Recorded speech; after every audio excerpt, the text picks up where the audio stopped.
Selamat datang di channel Alindo Nusantara, semoga informasi yang kami sajikan bermanfaat bagi Sobat Alindo Nusantara dimanapun berada.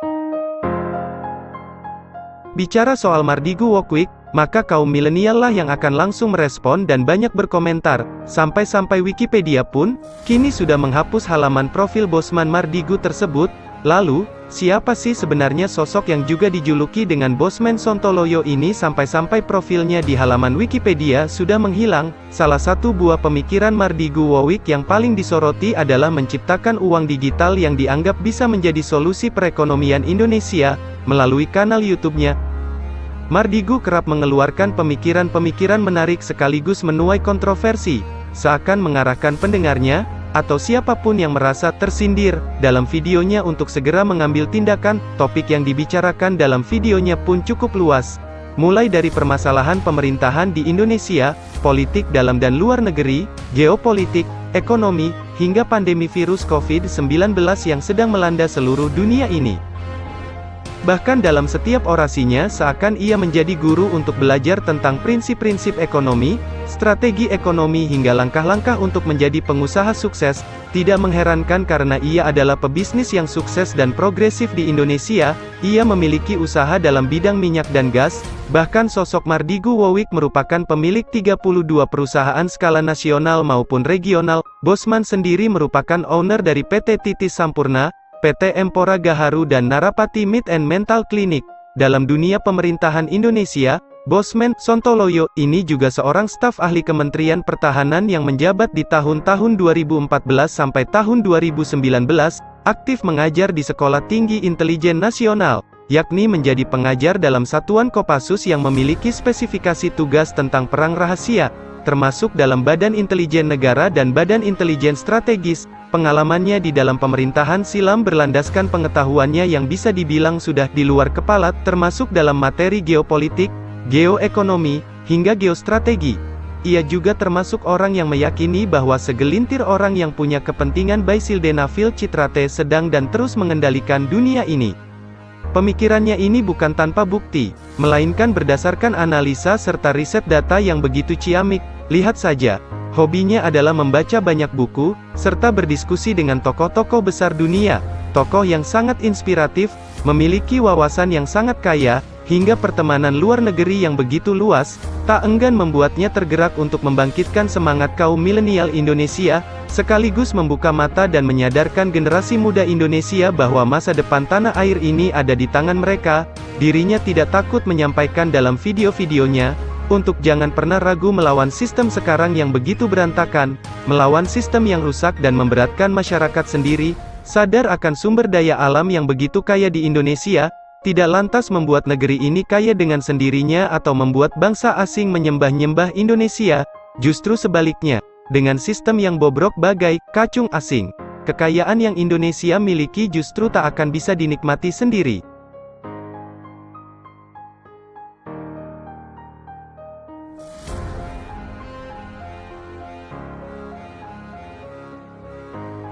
Coba kita simak beberapa video yang diunggah Mardigu Walk Week di channel YouTube-nya.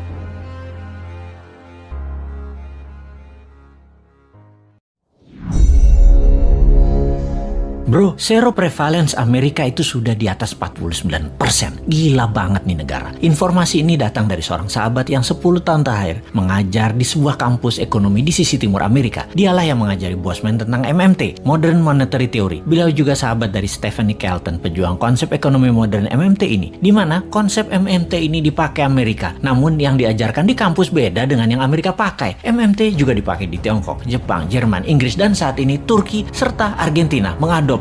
Untuk Indonesia, tenang, kalau Newman jadi pegang kendali pasti pakai MMT. Pada sabar ya, dan terus berjuang memintarkan masyarakat. Lihat ilmunya, fokus di ilmunya, dan jangan fokus di populernya seseorang, karena kebanyakan mereka ingin menarik di panggung politik, fokusnya membuat populer saja, seperti para calon-calon saat ini, mencari populer tanpa punya konsep bernegara. Kembali ke informasi sepotong di atas, pertanyaan di kepala saya selanjutnya adalah, apaan tuh seroprevalence? Sehingga saya pun bertanya kepadanya. Seroprevalensi adalah jumlah individu dalam suatu suatu populasi yang menunjukkan hasil positif baik untuk penyakit tertentu berdasarkan spesimen serolog atau serum darah. Jadi, menurut sahabat saya ini, di Amerika kekebalan tubuh imunitas terhadap COVID lebih dari 49,1% dari populasi. Dan ini hebat, ditambah yang telah berhasil divaksin adalah 13,7% saat ini. Maka Amerika sudah mendekati herd immunity. Ya terang saja nonton final NBA kemarin pada nggak pakai masker. Kenapa hebat? Karena mayoritas kekebalannya didapat dari alami, yaitu natural herd immunity. Nggak heran dalam diskusi di Clubhouse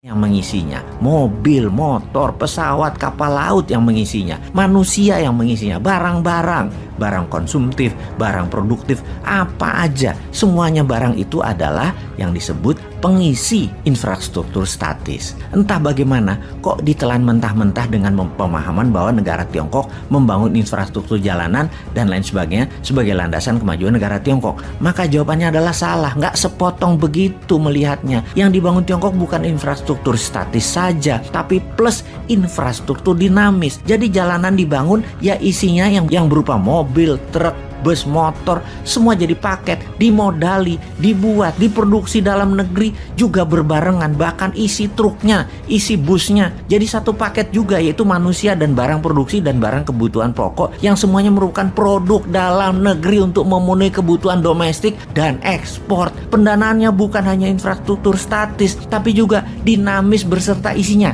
Itu kuncinya.